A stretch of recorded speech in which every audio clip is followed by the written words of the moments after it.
We discussed a lot of points, and I do think we're getting a lot closer, maybe very close.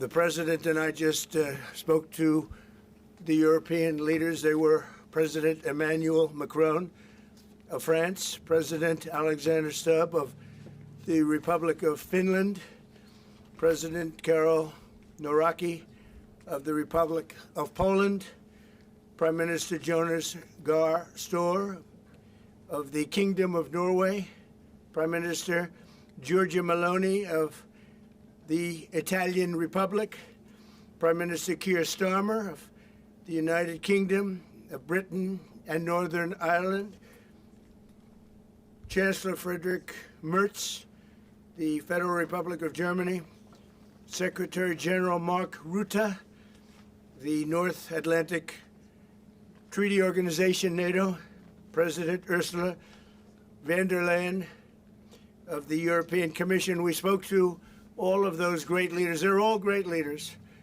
And we had a great talk with them after we were completed. We thought it was appropriate to speak with them. And our meeting was excellent. We covered, somebody would say 95%. I don't know what percent, but we have made a lot of progress on ending that war, which is really certainly the most deadly war since World War II, probably the biggest war since World War II. And I want to thank Steve Witkoff, who's here, and I'd like to thank Jared, who's here someplace. Thank you, Jared. And thank you, Steve. What a great job you've done. Jared Kushner, Steve Witkoff, and Marco Rubio is here. Thank you, Marco. And Pete Hegseth is here.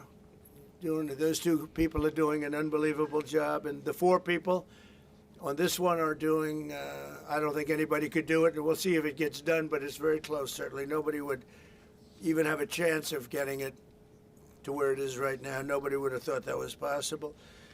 So I just want to say we've done very well. We've had discussions on just about every subject, and that includes with President Putin before. And we went into great detail, and we likewise went into great detail today. And it was an honor to have you at Mar-a-Lago and have lunch. I hope you enjoyed the food. Your people enjoyed the food, I can tell you that. You're big, strong people. Your general over there looks like central casting. I want to also, by the way, speaking of generals, we have a great general, General Raisin Kane, who is here someplace. Thank you, General. Thank you very much. He's great. So, Mr. President, maybe you want to say a few words, and then we'll speak over the next couple of weeks. We'll speak probably quite a bit, but we'll speak tomorrow. Thank you very much. Appreciate it. Thank you so much, Mr. President. Thank you. Thank you for everything.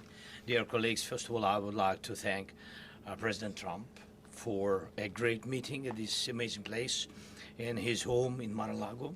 And we had a really great discussions on all the topics, and we appreciate the progress that was made by American and Ukrainian teams in these recent weeks. Special thanks to Steve Witkoff and Jared Kushner, and thank you to for their engagement and full commitment, and also to our team, and first of all to Rustem Umerov and General Gnatov, and to all our teams. And we discussed all the aspects of the peace framework, which includes, and we have a great achievements, 20-point peace plan, 90% agreed, and U.S.-Ukraine security guarantees, 100% agreed. U.S.-Europe-Ukraine security guarantees, almost agreed. Military dimension, 100% agreed. Prosperity plan being finalized, and we also discussed the sequencing of the following actions. And we agree that security guarantees is a key milestone in achieving lasting peace, and our teams will continue working on all aspects. We also had a joint productive call with European leaders, like President Trump said already, and a lot of leaders, including NATO and EU. And we agreed that our teams will meet in upcoming weeks to finalize all discussed matters, and we agreed with President Trump that he will host us, and maybe in Washington, European leaders and Ukrainian delegation, yes, in January. And Ukraine is ready for peace. And once again, would like to thank President Trump for a warm welcome and substantial discussion. Thank you, Mr. President. Thank you very much. Thank you so much, Mr. President. Any questions, please? We've heard some digits from President Zelenskyy, 90%, 100%. The U.S. Ukraine security guarantees, What number are we at right now? Well, I think look, you can say 95%, but I don't like to say percentages. I just think we're doing very well. We could be very close. There are one or two very thorny issues, very tough issues, but I think we're doing very well. We've made a lot of progress today, but really we've made it over the last month. This is not a one-day process deal. This is very complicated stuff, but I think when the president says 95, I think, could be close to 95%. Yeah, please, behind you.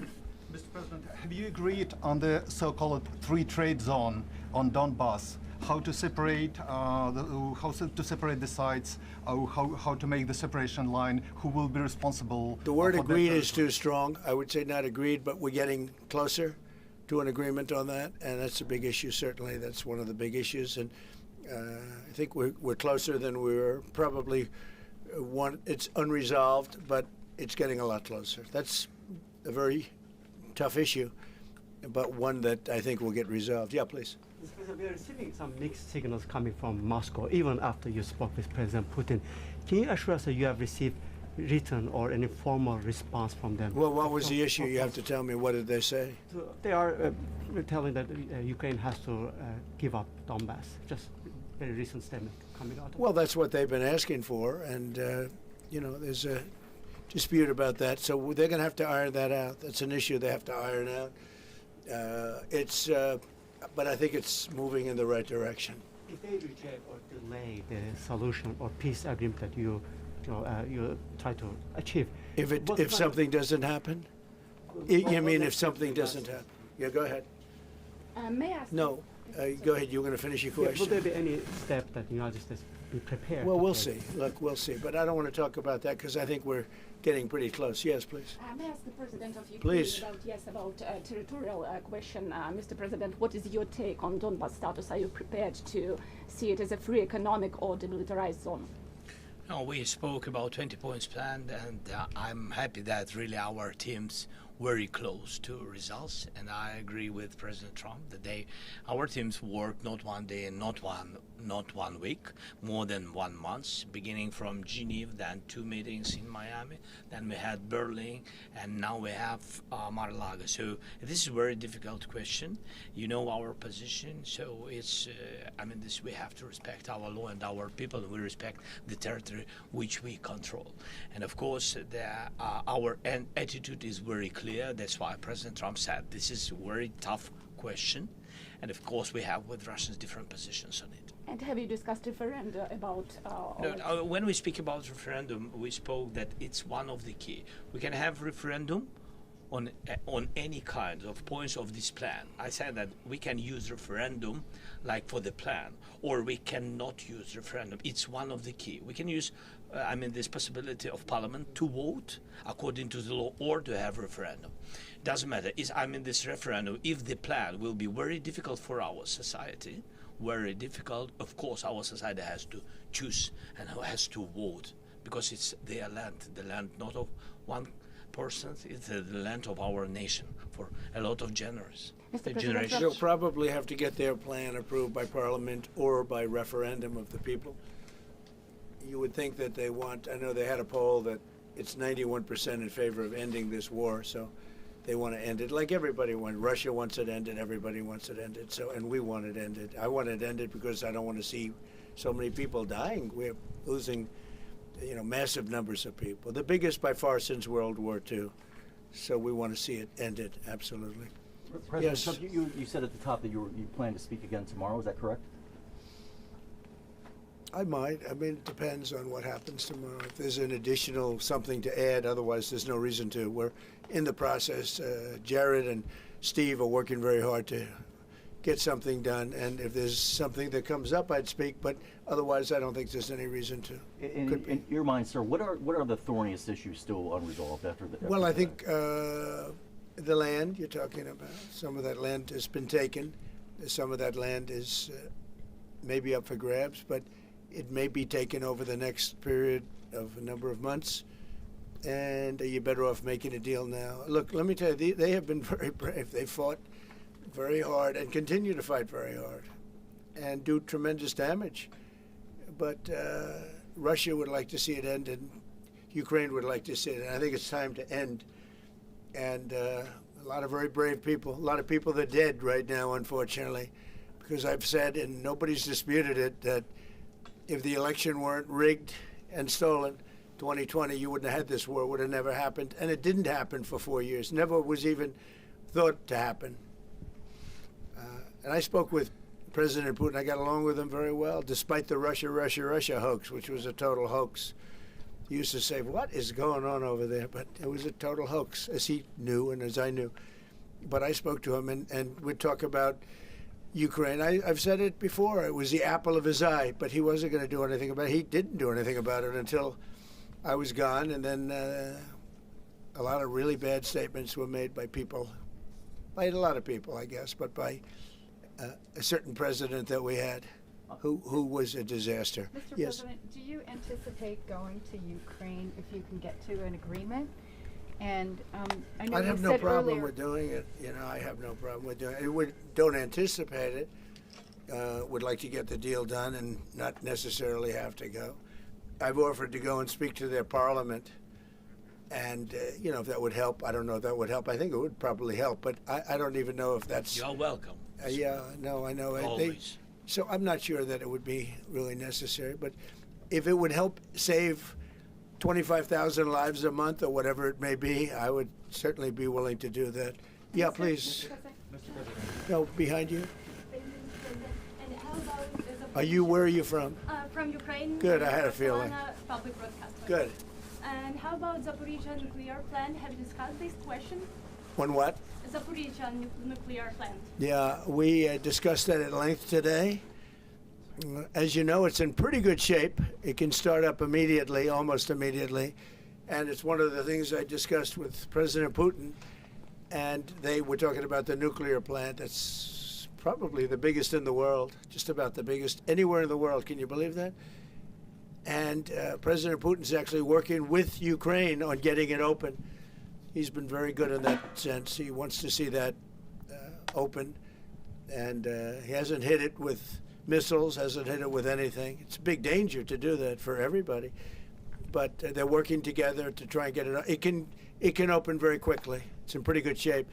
And the people there have been there for years. The people there running it. You know, they have 5,000 people in that plant. Can you believe it? I learned that today. 5,000 people. It's the biggest plant of its kind in the world. And they're working together to get it open. They could maybe get it open quickly. That's a big step when he's not bombing that plant. It's a big step. Mr. President, you in the readout from Moscow, they talked about the creation of some working groups that Yes. would be set. Can you tell us about what those working groups Sure. would entail? And also, if you wouldn't mind, what is the message that you will give to Putin when you speak to him after your meeting? So here? the working group is going to be composed of Steve Witkoff, Jared Kushner, General Raisin Kane, Marco Rubio, and a few other people that we're going to be putting onto it. I think Pete Hegseth should be in that working group. He knows the territory very well. He's been fantastic at what he's doing. And they may add one or two people. And likewise, Ukraine's going to have some very good people that were at lunch today that enjoyed the lunch today a lot, more than they thought, right? But do you want to say who may be on your working group? Yeah, we now, as I said, that we work with Steve and Jared. We worked our Rustem Umerov and also Deputy Minister Kislitsa and also General Ignatov, and they will continue work in this group. And of course, if we will go further, and I hope that really we will have decisions in January, as I said, about all these documents, 6 documents, and of course, we will continue work on this, so they know what to do. Yes. And that working group, by the way, importantly, will also then be working with Russia. Okay? Because to work with ourselves doesn't really solve much of a problem. So they'll be working with Russia. Yeah, please. President, you said this morning you weren't a deadline guy. How long do you think it'll take to get this last little bit, as you say, finished? What are we talking So about? if it days, went weeks? really well, you know, maybe a few weeks. And if it went poorly longer, and if it went really poorly, it's not going to happen. That would be a shame. There's that chance also. You know, it's possible it doesn't happen. But, you know, in a few weeks we will know one way or the other, I think. But if it went really well, but it could also go poorly. I mean, we could have something where one item that you're not thinking about is a big item breaks it up. Look, it's been a very difficult negotiation, very detailed. It's funny, I settled 8 wars. Some were going on for 35 years, and we got them settled in a couple of days. Some of them, one was going on for 37 years. I settled it in 1 day. But this is a very complex one. Do you want to put odds on it? What the bad? No, I think we'll get it done. I don't want to say when, but I think we're going to get it done. Yes, ma'am. Mr. President, you in the past have suggested a trilateral meeting between both Presidents Putin and Zelenskyy. Is Right. that something that is also on the docket? I see that happening, sure, at the right time. I saw a very interesting President Putin today. I mean, he wants to see it happen. He wants to see it. He told me very strongly. I believe him. Don't forget, we went through the Russia hoax together. And he'd call me, I'd call him, I'd say, can you believe the stuff that they're making up? And it turned out we were right. They made it all up. And despite that, we didn't get into wars and we didn't get into problems, but we weren't able to trade very much or any of that, which was a shame because, a lot of success could have been had by trading with Russia. They have great land, great minerals and other things, and we have things that they want very badly. But the Russia hoax, which was a terrible, made-up, fictional thing by Crooked Hillary and by Adam Shifty Schiff and bad people, sick people. They made it up. It was all a made-up hoax. But it kept us really from dealing with Russia, kept Russia dealing, from dealing with us. So, but despite that, we got along. And I don't know, I think we're going to get there. I know him very well. I think we're going to get there. Did you discuss any time, location, meeting place? Yeah, we're discussing a lot of things. Look, I was on the phone with him for almost, 2.5 hours, they're just telling me now. That's a long time. We discussed a lot of things. We didn't talk about the weather. We weren't talking about what a beautiful day it is in Palm Beach, Florida. Yes. Trump, President Zelenskyy mentioned maybe a meeting with European leaders back in Washington. Would that be in the next few weeks? Well, in Washington or someplace, yeah. These leaders that I just read, these are great people. They've spent a lot of money on helping Ukraine. And look, they're doing it for themselves also, meaning their country, because Ukraine's a very important country for them in particular. For us, it's very important. To me, it's the lives. We're thousands and thousands of miles. We're protected by a thing called the Atlantic Ocean and lots of other places, to be honest. And they're not, they're right there. But we're working together with them as we should be. But I'm doing it to save lives. We're not spending any money. Biden gave $350 billion away. And the president was nice enough to give us a contract to take out rare earth and things. So we'll see how that all works out. We have a contract, but we appreciated that. He was very good. But we'll see how that works out. But if you think about it, we're going to have. I really believe we're probably, Mr. President, by far closer than ever before with both parties. We had some times when he was close and President Putin wasn't. Then when President Putin was close and he wasn't. You saw that in the White House. But I think they both want to see it happen. Mr. President, In your conversation with... You're saying that you've said multiple times that you want to stop the killing. And nearly 100 American citizens died in Ukraine on the battlefield. What's your message to their families whose loved ones died fighting for Ukraine? Well, look, the message is so obvious. It's what a shame. They died in a foreign country. And some are celebrated people. They're very celebrated. But so sad that a thing like that would happen. Yes, ma'am. President Trump, obviously security is a major issue for the Ukrainians. Right. Did you offer any promises, any assurances today? Well, I did. We want to work with Europe, and Europe is going to take over a big part of it, as you can imagine. They're right there. But we're going to help Europe 100%, like they'd help us. Yes, ma'am, you were going to say something? Yeah, I was just going to ask, when your conversation... Who are you with? Andrea Shalal with Reuters. That's what I thought. Yeah. So in your conversation with President Putin, did you discuss what responsibility Russia will have for any kind of reconstruction of Ukraine post an agreement? I did. And they're going to be helping. Russia's going to be helping. Russia wants to see Ukraine succeed. It sounds a little strange, but I was explaining to the president, President Putin was very generous in his feeling toward Ukraine succeeding, including supplying energy, electricity, and other things at very low prices.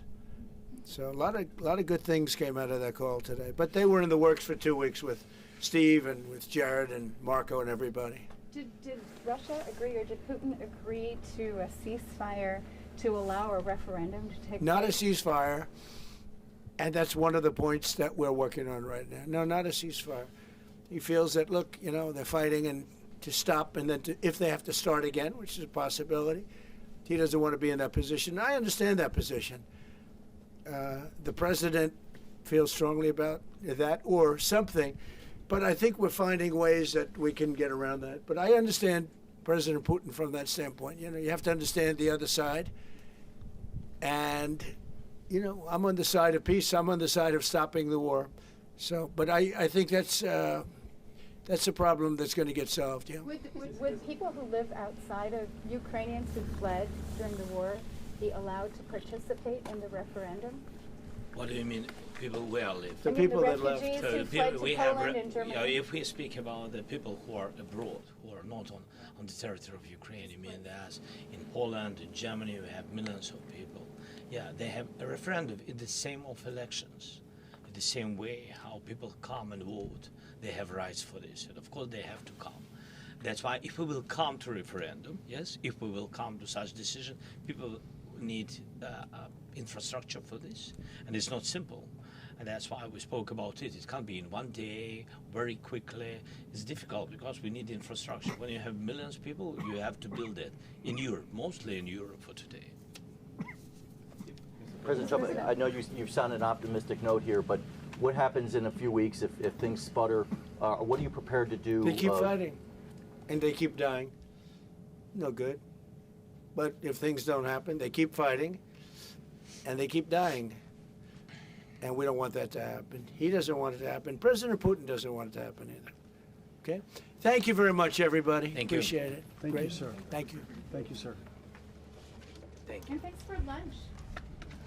I don't know. Was it a good lunch? Yes, sir. There's no lunch. He walked in. He said, "This place is gorgeous." I don't think he wants to go to the White House anymore. That's the problem. I'm ready to go to the White House. I know. It is. The White House is a very special place, and so is this. I hope you enjoyed it. Thank you very much. So much. Thank you, sir. Thank you, sir. Thank you. Oh. Thank you. Good question you asked. Thank you. Thank you very much. Thank you very much. Thank you.